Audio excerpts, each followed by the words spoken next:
हर हर महादेव। दोस्तों कैसे हैं आप लोग? क्या कल्कि अवतार वाकई में धरती पर आ गए हैं? क्या हमारी ये जो मुहिम चलाई गई है ये सफल होगी भी या नहीं, या केवल हम बेकार प्रयास कर रहे हैं और कल्कि के आने में अभी बहुत समय है? दोस्तों मैं आप सबको बताना चाहूंगा कि कितने लोग ऐसे हैं जो खुद को कल्कि अवतार कहते हैं, जिनमें से कुछ लोग हमारे चैनल पर आए भी लेकिन लाइव नहीं आए, और ऑडियो उनके सुने तो उनके ऑडियो में कोई भी जान नहीं थी। तो अभी तक हमें कोई ऐसा जेन्युइन बंदा नहीं मिला है जो खुद को कल्कि अवतार सिद्ध कर सके, और मैंने जिसे ढूंढा है उसकी जानकारी मैंने आप सबके साथ शेयर करी है। और मैंने इसीलिए ये मुहिम चलाई है ताकि आप लोग ये ना कहें कि ये तो अपने ही किसी महात्मा को कल्कि अवतार बताने लगा। असल में मैं आप सबको दिखाना चाहता था कि उनके ज्ञान में और इन लोगों के ज्ञान में कितना डिफरेंस है। मैंने बड़े दिल से कल्कि की खोज करी है, लेकिन मुझे अपने इस महात्मा से ज़्यादा ज्ञानी इंसान अभी तक नहीं मिला है। अगर सोचें कि कल्कि अवतार अपने ज्ञान से ही पहचाने जाएंगे तो अभी तक मेरे महात्मा से ज़्यादा ज्ञानी इंसान मैंने नहीं देखा है और ना ही कभी सुना है। कितने लोग तो लाइव पर आए ही नहीं, सीधे भाग गए, और कुछ ने अपने ऑडियो रिकॉर्डिंग भी हमें सुनाए तो उन्होंने अपने नाम पते की जानकारी भी ढंग से नहीं दे पाए, तो वो आध्यात्म की जानकारी तो क्या देंगे।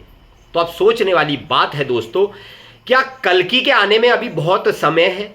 कितने बड़े बड़े आजकल के महात्मा कहते हैं कि कलयुग 4,32,000 वर्ष का है, और अभी तो 5,000 समथिंग वर्ष बीते हैं, है ना?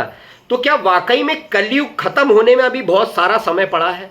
दोस्तों एक बात मैं आज आपको क्लियर कर दूंगा कि ये कलयुग का अंतिम चरण चल रहा है, और बड़े बड़े महात्मा लोगों ने आपको कलयुग की जो डेट बताई है वो बताई है 4,32,000 वर्ष। आप किसी भी महात्मा, किसी भी संत का ऑडियो वीडियो उठा लो, सब यही कह रहे हैं 4,32,000 वर्ष। लेकिन मैं आज आपको एक पते की बात बताता हूं। नारद विष्णु पुराण में कलयुग 3,60,000 वर्ष का दिया है।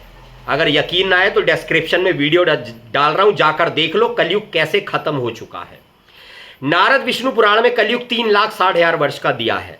श्रीमद देवी भागवत में, नारद विष्णु पुराण में मैंने आपको कितना बताया? 3,60,000 वर्ष, यानी कहां 4,32,000 वर्ष। अब कम होकर कलयुग कितना रह गया? 3,60,000 वर्ष। अभी संख्या लाखों में चल रही है, अभी संख्या को मैं आपको हजारों में कर देता हूं। श्रीमद देवी भागवत में लिखा है कि कलयुग 1200 वर्ष का होगा, यानी 1,200 वर्ष का होगा। और श्रीमद देवी भागवत में एक जगह लिखा है कि कलयुग केवल और केवल 1000 वर्ष का होगा। तो अब इनमें से कौन सी बात सत्य है? दोस्तों बड़े सोचने वाली बात है कि सारे महात्मा 4,32,000 पे ही क्यों टिके हुए हैं।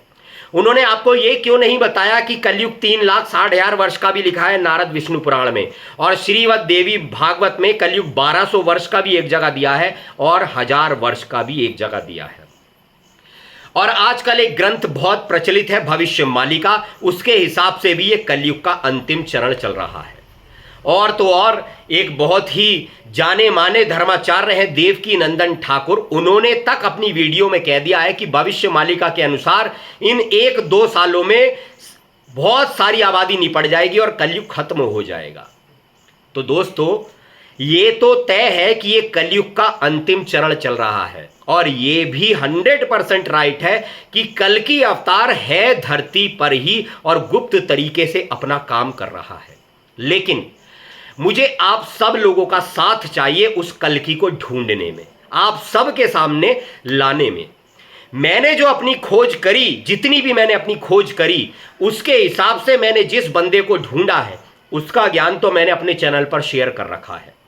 लेकिन मैं उनमें से नहीं हूं कि केवल अपने आप को सही मान लूं। मैं उनमें से हूं कि अगर कहीं से और ज्ञान मिल रहा है तो उसको जरूर लेना चाहिए।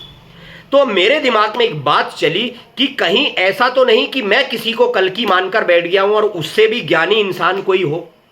तो इसीलिए मैंने ये मुहिम चलाई कि शायद मुझे मेरे कल्कि से भी बढ़कर कोई ज्ञानी मिले।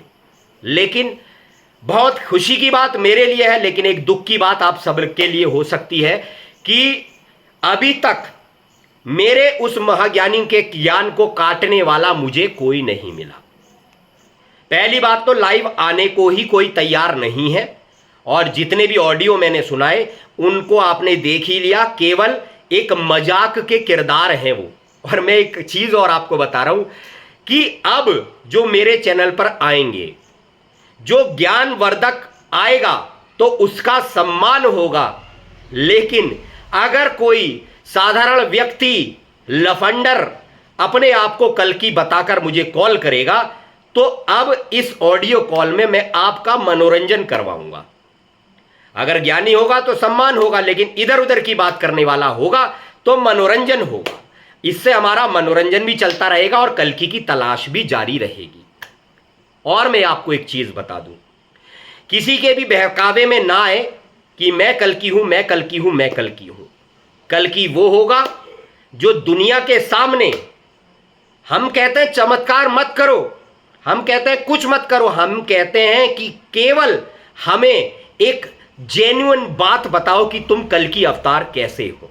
और मैंने जिसकी जानकारी शेयर करी है, मेरे हिसाब से उससे जेन्युइन बात मुझे ना तो आज तक किसी की लगी है, और मुझे आशा है कि ना ही कभी लगेगी। इतना मैं श्योर हूं, क्योंकि मैंने भी बहुत छानबीन की है। और अगर कोई है ऐसा दमदार, तो भाई आपका स्वागत है, आइए और हम सब की तलाश को पूरा कीजिए। हम सबका आपको बड़ी बेसब्री से, हम सबको आपका बड़ी बेसब्री से इंतजार है। तो भाई अभी तक इतने लोग दम भरते थे, लेकिन जब चुनौती देने का समय आया तो सारे ही बिलों में जाकर छुप गए। तो मैं कहना चाहूंगा, दम है तो आओ और सिद्ध करो। और मैं आप सब लोगों से कहना चाहूंगा कि अगर कोई यहां नहीं आ पा रहा है और आपको दिख रहा है कि शून्य ज्ञान वाला है, तो मेरे चैनल पर जाकर पार्ट 1 से पार्ट 30 तक वीडियो देख लो। वहां सब कुछ पड़ा हुआ है, एक एक बात वेद शास्त्र से है। और कुछ लोग कह रहे हैं कि भाई हमने तो कोई धर्मशास्त्र पढ़े ही नहीं, और वो अपने आप को कल्कि बता रहे हैं। तो मैं आपको बता दूं, जब कल्कि के पहचान उसके ज्ञान से होगी, कल्कि जब पूरी दुनिया को एक सूत्र में बांधने वाले होंगे, तो भाई कल्कि धर्मशास्त्रों को लेकर चलेंगे। मुसलमान अपनी कुरान को मानते हैं, क्रिश्चियन अपने बाइबल को मानते हैं, सनातन धर्म के लोग अपने सनातन धर्म के ग्रंथों को मानते हैं, पंजाबी भाई श्री गुरु ग्रंथ साहिब को मानते हैं। तो कल्कि वही होगा जो इन सारे धर्मशास्त्रों से एक ही बात निकाल कर दिखाएगा, सबका ईश्वर एक बताएगा। तो ये तो बहुत इंपॉर्टेंट है कि कल्कि जो बनेगा उसको धर्मशास्त्रों का ज्ञाता होना पड़ेगा। बाकी आप सब लोग समझदार हैं, समझदार को इशारा काफी, बच्चे को गुब्बारा काफी। हर हर महादेव।